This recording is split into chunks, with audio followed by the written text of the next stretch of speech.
anɔpɛ so yɛda ɔbɔ ade ase sɛ wɔde yɛn kwa akyɛ yɛn sɛ ɛna anɔpɛ so yɛmmra na me no ɛmɛkyɛ Awurade asɛm a da biara yɛkyɛ na yɛde tutu yɛn ho fo sɛdeɛ ɛbɛyɛ a Yesu Kristo man a ɛtɔ so no yɛn so yɛbɛnya mu ɛkyɛfa.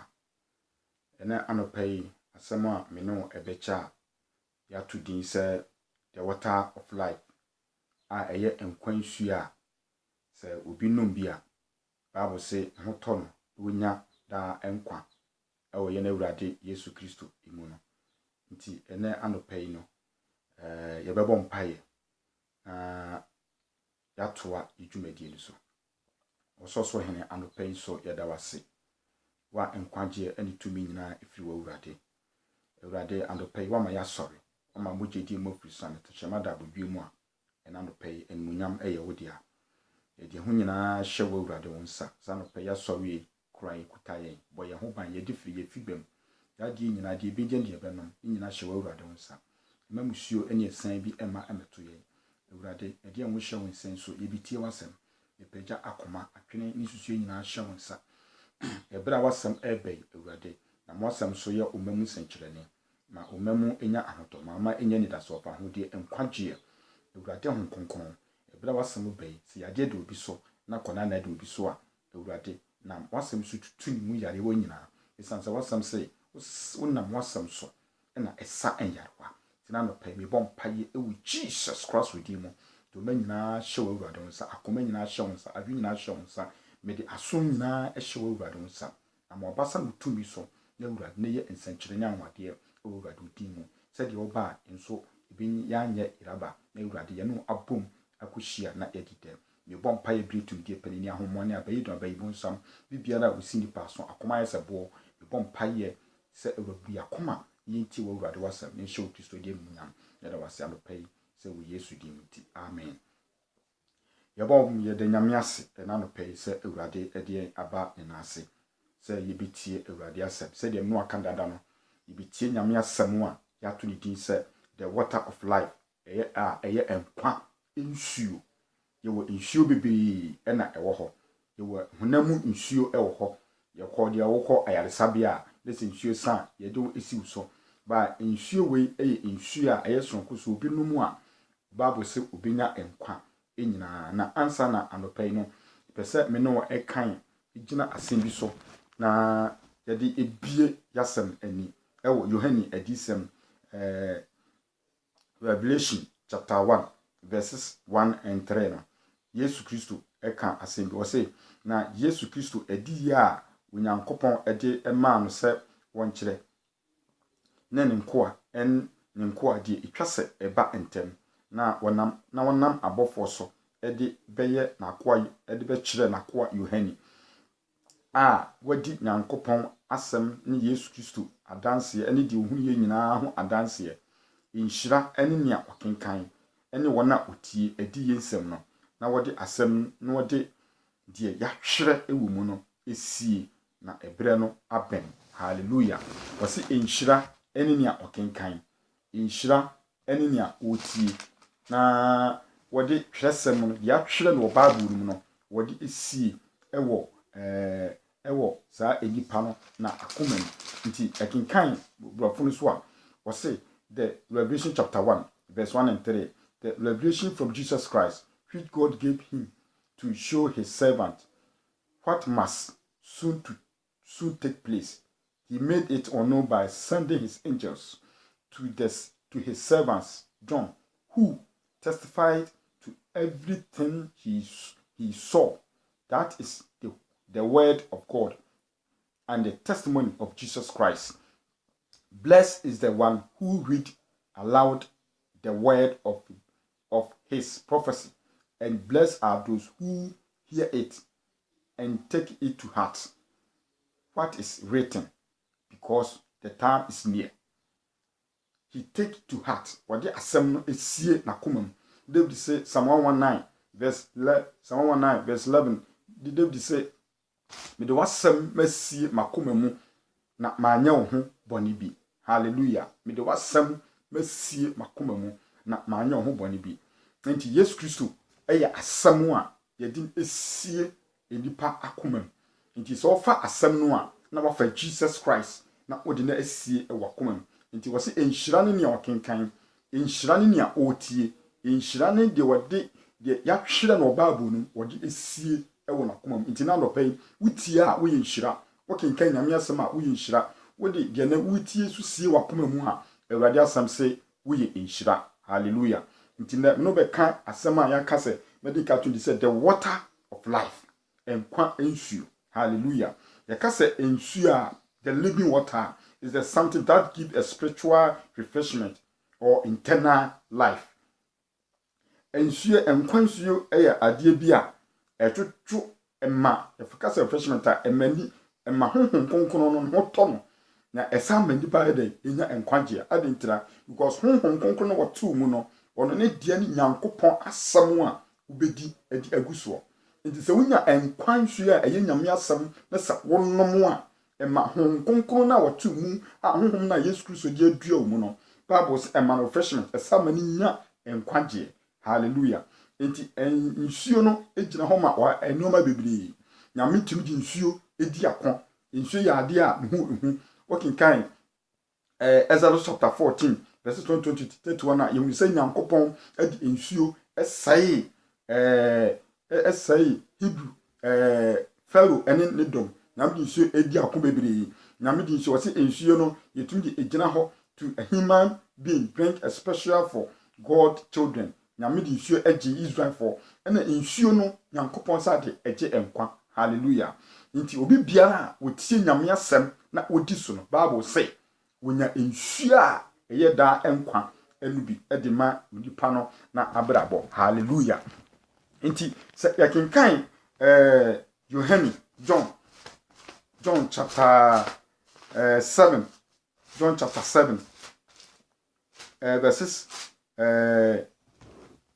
37 na yɛnti asɛm a Yesu Kristo ɛkaeɛ ɔsɛ nkwa nsuo ho ɛbɔhyɛ nsɛm a Yesu ɔsɛ na ɛda a edi akyire a ɛyɛ afahyɛ no emu dakɛseɛ no Yesu sɔre gyinae na ɔteɛ mu sɛ sukom di obi a ɔmmra me nkyɛn ɛmanu nsuo sɛdeɛ atwɛsɛm no ka sɛ deɛ wɔgye me die no nkwa su bɔnten bɛsen afiri ne yam.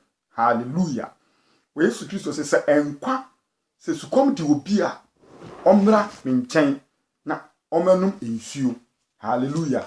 Sɛ sukom adi obi a ɔmmra Yesu Kristo nkyɛn na ɔmanum nsuo.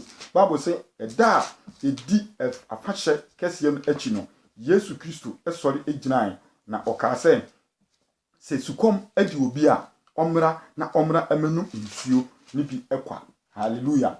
John chapter 7 verses 37 asema Yesu Kristo ɛkae no ɔsɛ on the last and the greatest day of the festival Jesus stood and said into the loud voice, let anyone who is thirsty come to me and drink. Whosoever believes me, scripture has said, a river of living water will flow from within them. Hallelujah. And kwensuo esubonten no ebetene afri za oni akoro ne de eyem. Nti etwa sɛ ene dan yɛhwehwɛ nkwansuo a ɛyɛ daa nkwan a sɛ obi num bia Bible sɛ ɔbɛtena se de da. Amen. Nti anopa yi minyadofo wotie me hwehwɛ Yesu Kristo akyira kwan na wɔno ne nkwansuo a sɛ obi num bia Bible sɛ ɔbɛtena se da. Nti yɛnkan Revelation adisɛm Revelation chapter 22 yɛkenkan verses 17 ɛno John ɛkasɛm bi ɛwɔ hɔ a Yesu Kristo ka sɛ the spirit. John chapter 22 verses Revelation chapter 22 verses 17 the spirit and the bride say come, and let the one who hears say come, let the one who is thirsty come, and let the one who wish to take the free gift of the water. Hallelujah. The free gift of water of life. Was it the spirit and the bride say, come, and let the one who hears say, come, let the one who is thirsty come, and let the one who wish to take the free gift of the water of life. Obi a opesa ofa nkwansuo no de no omra. Iti Yesu Kristo ato ne nsa a ofre ewiase nyina se wo mommra ne nkyɛn na omommra me no nkwansuo a eye da enkwani bi. Hallelujah. Nti ebekenkan twi ni so na yahwe de ono so ekae. Wo se na honhom no ne ayefro no se bra. Ma de wotie no enkase bra. Na de sukom de no emra. Na de wope no omagi nkwansuo no ekwa. Hallelujah. Na de wope no omagi nkwansuo yi de ekwa. Enti se opa nyamesom no yenye wo hye.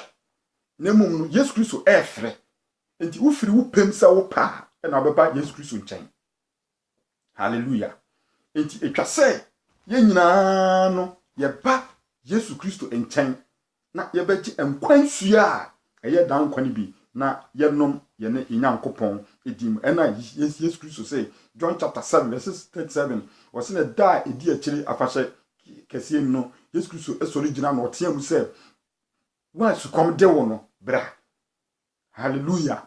Na enkwan asubonte beta fam sɛ de twerɛsɛm ne kan sɛ de wɔgye mi Yesu Kristo edi no enkwan subonten ebetene edi afani mu. Enkwan subonte ede okra ema okra nyi ahotɔ okra edwendwene okra etete okra hahai nipadua ne de usiesie no udware no ma na aduane di ba okra na watu mu no ekoma ede ne wo Nyankopɔn asɛm a sɛ obehunu Yesu Kristo na ɔyɛ de na ɔhwehwɛ. Nti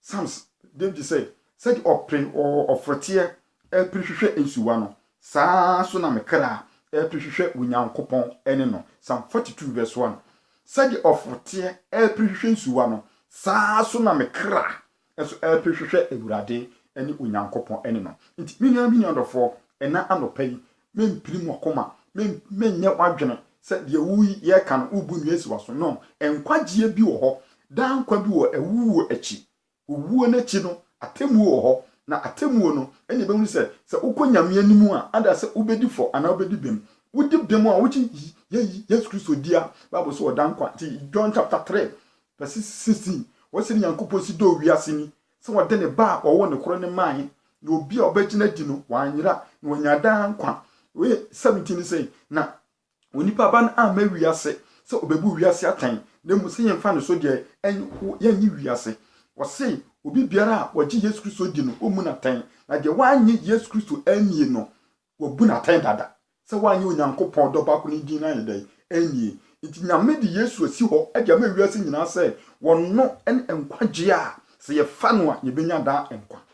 Nti Yesu Kristo woni enkwansu a sɛ obi hia no a benya bi anom. Hallelujah.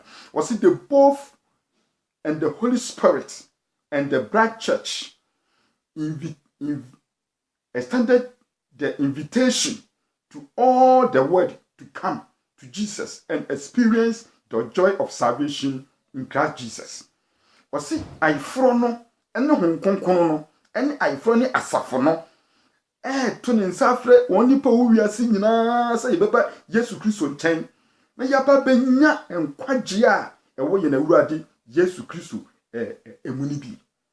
Enti wo a wutie me wo a wohwɛ me wa enano pai obi bo a wotwa ba wutie Yesu Kristo se woto ne nsafre. He invite you for the salvation of life, eternal life, salvation that is in Jesus Christ. God wants you to come experience the joy of salvation in Jesus Christ. Hallelujah. And it was say when Jesus meet the Samaritan woman at the well, he told her for the living water that he could supply.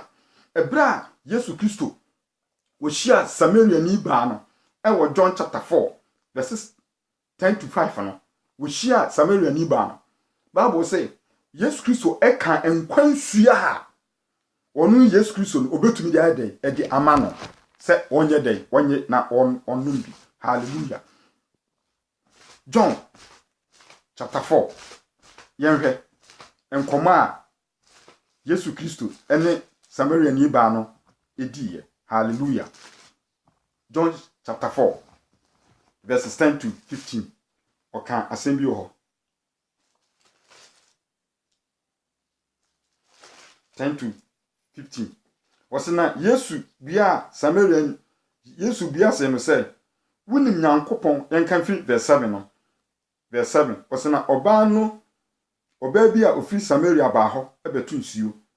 Yesu se ne say mame bi na menom na asuafo no kokurum munu koto aduane na Samaria ni ba no se no say eye dan na wa wo ye Yudani ebisa me a me ye Samaria ni ba ho nsuo anom. If you say, you done Samaria for enka. 10. Na Yesu bia se no say, se wunim Onyankopon, achede, ene de wase wo say, mami ebi me no mu a yi a anka. Ubebisa no na wama wo enkwa ensuo. 11. Wase na oba ne ka kire no say, owura mini ade a me wode to na ebura no nsu do. Enti ehe na wunya enkwansio no efiri na wo ye kase sene yen echa Jacob a oma yen abura yi na wono ara ne moa na enom ibie no. 13 na Yesu se no say obiara a onum ensuo ibie no sukom ebede no ebio na de mede ebema no na de obenum ensuo a mema no bie no sukom erene ne da. Na nsuo a mede nsuo a mema no beye nsuo abura efiri ekoda enkwa ewonimu. Na oba no ka kire no se owura mamesa nsuo yi bi na sukom aneme na mamaha ametu nsuo. Hallelujah. Na Yesu ka kire se kofre wukunu bra na oba no bia se no se mini kunu. Yesu se no se waka no yie se wo se mini kunu na wawale ekununum baanum na de wawale ni de enya wukunu na ye de waka no kurim se waka no kurim na oba no se no se owura menhum se we wodifo. Hallelujah. Yen agyanom sorry people yi eso na mo de mo ka se Jerusalem ne fa ko a esese wo sorry na Yesu bia se no se oba jimidi se edano reba enye pipo yi so ana Jerusalem na obesori eja no na mo sori de muni na ye de ye sori de nim efise ye gidi efise wogye free Yudafo mu na eba reba na edu sa nokore asofo obesori eja no honhom eni nokore mu na wona osori no sa no na Onyankopon no ehwehwe. Hallelujah. Wona osori awurade sa no na Onyankopon ehwehwe. Yesu Kristo ni oba ni edi komo kasafa Yesu kasafa enkwansuo a se omano a obanu bi Bible say wo kan de suma sem nyina de kire no na oba ni gyan na su hina ho ekwo Samaria kronkon say momna mehwe owura bi a waka masuma samaya den a kire be say wono ani Kristo no. Hallelujah. Bible say kromofo nyina ba Yesu Kristo nchan na Bible say oba ye no obehuni no ka kire say oba enya ne wo kan ye no na yagye adio na emom de adi ani abehunu no na yehunu se eye no kre nnuadofo oba ni nya enkwagye a eye enkwansuo a ema na honhom ye de ahoto no nnuadofo wote ho ye de ene ya adombre ene ne enkwagye da ene ye da awurade aye se ene nsusu betie Onyankopon de asem. Hallelujah. Nti Yesu Kristo enyi bato we say the image is used again as a Christ invites anyone to come and drink the water of life. Yesu Kristo ka bio se oyi wo hwehwe obia o to nsa fere obia. Hallelujah. Se mumra na mumagye enkwansu a mumanum nsu a edikọ enkwam. Hallelujah. Nti wose asempa no Yesu Kristo was the gospel is unlimited. It's all people everywhere may come. Yesu Kristo na asempa ye ka no o kasafa nipa nyina ho se yemra na yemagye enkwansuo ni bi na yede ne no. Salvation cannot end. Hallelujah. Enkwagye no yensre enkwagye no eni awiye. Hallelujah. But God give it free. Nyame eni nkwagye na eden echekwa. Nyame de nkwagye na echekwa. Wode nkwagye na ma okwa. Ena no pede hian se obesutie na wode bema awurade na wono nso so abe nso benya nkwagye ni bi. Hallelujah. Or see we are living word separated tasty for living water. Yet ewiase kyese sukom kwa ana twa ye ho ade ehia sukom humu sukom nyame asemu sukom because okay can Bible say emebi beba awurade nyankopɔ asem nie bema ekom aba asase so enye aduane kom ena enye isukom nemo ye awurade ho asem so ye dai etie kom wose ya dano ni bebekɔ apuye atoye atifinya nafo se wokɔpɛ nyame asem ayeden etie enso enuru ho no na nyame asem enyi ho nti onuadɔfo bi jo nyankopɔ mobu hunu so ena me too fi say anopai gi ye na awurade Yesu Kristo edi the water of life, the living water and kwansu ya obi no mu a emane transe da ohumpa obesa enya enkwagye a enyi awieye. Hallelujah. Nti Yesu Kristo oche enkwagye living water. Hallelujah.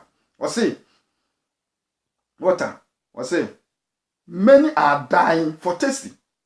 Enipa bebre ena ewu ewo enkwansuo su koma de won kra no honhom no ewu honhom no bre bebre amfa Yesu Kristo wewu a ye do mo akọ waseyim dipa bia no dipa bia we de Bible se dote ko ndotiem na wokra no ekọ agya konkro wode maaye no nkyɛn na eno na ye kwakobu na tan enti se wa anyi yeyi Yesu Kristo na enkwansuo no wa anya bia nom antana se da obebre pa. Hallelujah. Nti ese ehye Yesu Kristo dan so say but it's still too late. It is not too late. Let us invite everyone to come and drink. Hallelujah. Yen nyina enkachi sabla wotiase yi amoje eduma fusane enkachi se wo no oba beji enkwansu a ese yenum ni bia dey eko. Hallelujah. Nti enano pa Yesu Kristo woto ne safro se maje sukom di no no omra na omem enkwansu enano pa uhwehwe Yesu uhwehwe Nyankopon ekoya bia ma se obepa Yesu Kristo nkyɛn na onso obenya enkwansu a eye Yesu Kristo ensuo ni ebi na wanom yenhwe bibi nso ewo Azaya ye Nyankopon ekae efa Azaya woman hunu ya wo Nyankopon adom frɛ wo nyame adom a wode efrɛ ye wo nyame adom a wode frɛ ye nti ene ya adom mre ene ye nkwagye da a Yesu Kristo ede ofrɛ.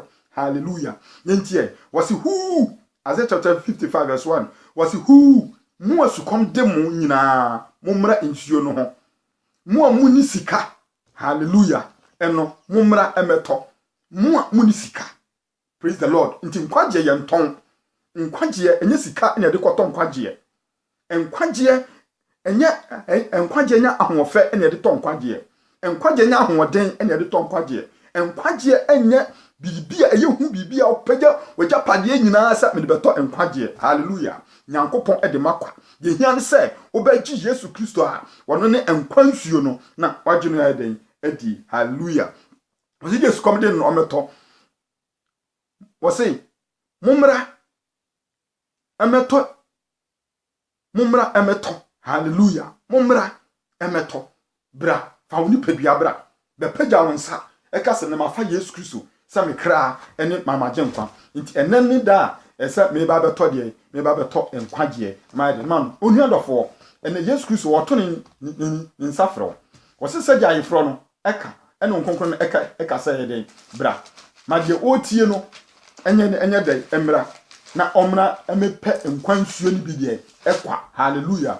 Onyankopon enyivatew onyankopon efro onyankopon agye ne ho ema se ena no pay bra na beche enkwansuo a nyame adom a wode efro no. Hallelujah. Was invitation to the test. Invitation to the test. Wana nsukom de won nyame efre won. Hallelujah. Invitation to the testing. What's come to no? Nyame efro. Was come. All you who are thirsty, come to the water. And you who have no money, come buy and eat. Hallelujah. Was it what we nisika bra? What your bra? Nebe yede na ebeti. Praise the Lord.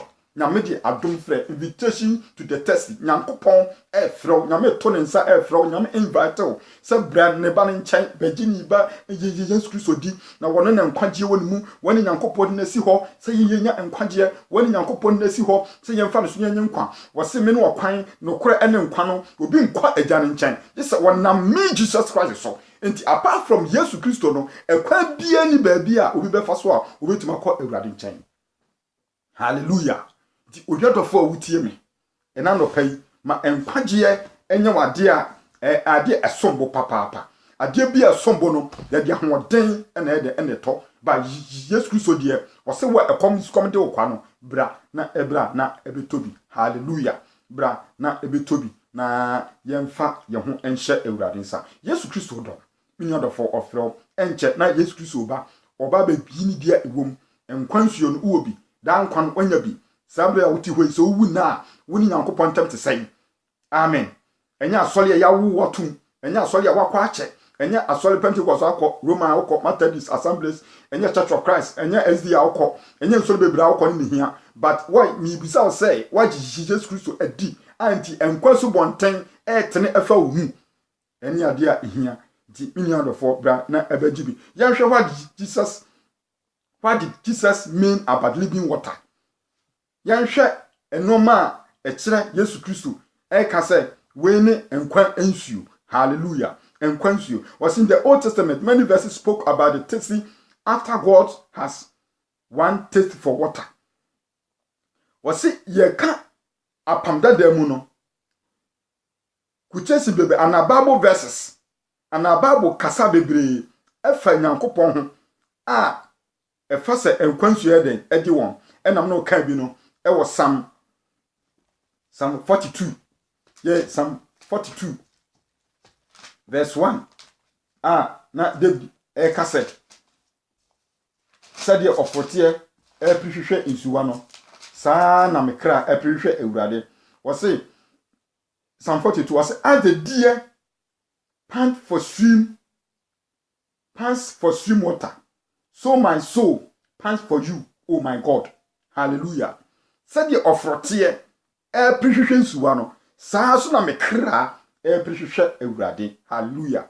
Nti ena no pai bra Yesu Kristo enchen. Say no kan o Isaiah chapter 55 no.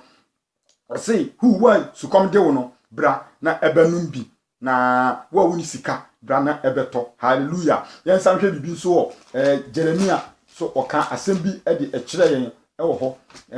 Jeremiah chapter 2 verses 13.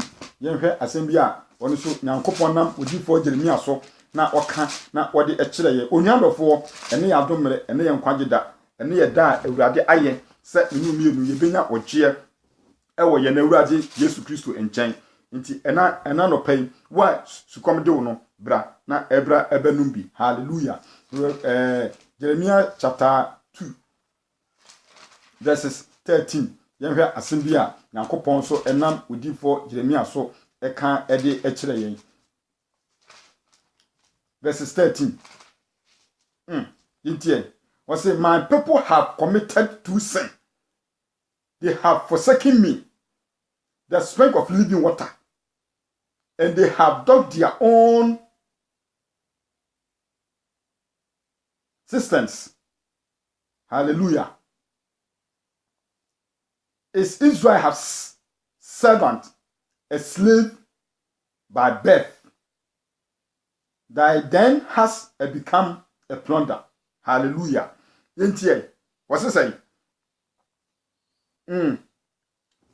2:13. What's it? Na boni mienu na me man aye. Wagya me a me ye enkwa asutire no ho. Na wakobori emura a apapai a entumi enya ensuo. Hallelujah. My people have committed to sin.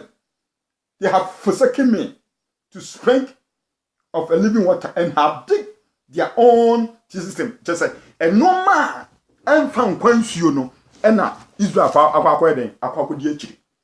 Wagyan onyamea oma esubonten oma enkwansuo firi mu ba no wagya wo mo wagya se nyamna to ho ena wosom abosom ena wosom nipa wosom nia wosom emobo wosom mo wosom enoma bebiri enya no pe onua dofo kwan na wagya Nyankopɔn ho akwakodi mini kristoni mini asofo wagya nyame adom no ho akodi busumachi wagya nyame tumi no ho akokwe tumi foforo mini aba wagya Nyankopɔn ho enema abosom so utwa nkokɔ utwa nwan uchini sa ba tenase na bra Yesu Kristo nchen na bra na behwehwe onu Nyankopon a wode enkwansuo ne dey ema ekwan. Hallelujah. Was say God is calling function of life. Nyankopon efre ade bia ete wo se eye enkwa. Hallelujah. Was say and a spring of living water. Ensu a efrimu ye dey eba. Hallelujah. Nsu a efrimu ye dey eba. Nti onuadofo ene dey Yesu Kristo say enkwansuo bi ye dey epie. Esa enkwansuo no ene Nyankopon pese okoye dey okonum bi. Hallelujah. Wase Jeremiah chapter 17 verses number 30 was Awurade Israel eni ebewu wana wosan firi machire eno obe twere wodin asase so efiri se wagya enkwansuo a enkwa asutra enkwa asutre Awurade no. Hallelujah. Wagya enkwa asutre Awurade no.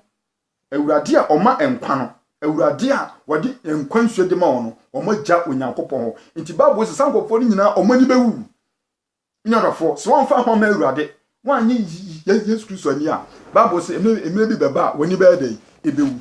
Nti menya enkwansuo a woni Awurade no ho. Hallelujah. Nemom no som Awurade fa homa Awurade ji Awurade Yesu Kristo di fo kwa nyina hye Awurade de ensem na wono na obede obeyo wo say 17 13 was say Lord, you are the hope of Israel, and all who forsake you will be put to shame. Those who turn away from you will be written in their dust. Yes, in their dust, because they have forsaken the Lord, the spring of living water. They have forsaken their Lord. Was it they wrote their name in dust? It means that wudi aka wo asase ase waka asase ase Yesu Kristo ba untumi sore. They have written the was it I am the power was it Lord, you are the hope of Israel. Those who turn away from you will be written in the dust, because they have forsaken the Lord, the spring of living water. Omagya Nyankopon ho. Anyame emfa omunye, womo onhwehwe nyame dey ekira kwan. Bible says safo no moni bewu. Eda no mutu pagya moni hwe Awurade anim. Ebra nyame atra na hinwa so no. Nemo no oba Awurade nchen no, wono obehwehwe Awurade no, enkwansuo ye dey ho bebiri edi ema won. Hallelujah. Enti enkwansuo no was he saying he would bring living water, good forever, quench a person thirsty for God. Nyankopon no ka se wodi nkwansuo ebeba na wodi abadwotwo wodi abekum wona su komde won de esu komano. Enti Yesu Kristo efrew se ene obeba Awurade enchen na oni Nyankopon abeton sa aiden edi adidi onwadofo ene ya adomre ene nkwageda ene ya da Awurade aiden aye se won so wodi ho bema Awurade ne nyame asama aiden atumi atena mu nyame asem atumi atumu nwadofo sum na wo sum nyame sum Nyankopon yie na daachi bi no se Yesu Kristo ba won so wan wanye dai wanye iraba enche Yesu Kristo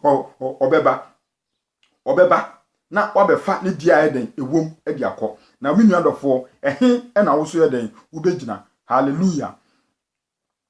Enche na Yesu Kristo eba was with this action so tragically disobeyed both the law of Moses and the instructions of God's prophets. Hallelujah. The living water instructions. Enipa bi won mo a omoye aso etie Nyankopon de asem. Bible say omoye aso etie nyame asem no. Omoye aso de tie nyame asem Nyankopon adi fo no. Enkwansu bontene no omunya bi no. Hallelujah.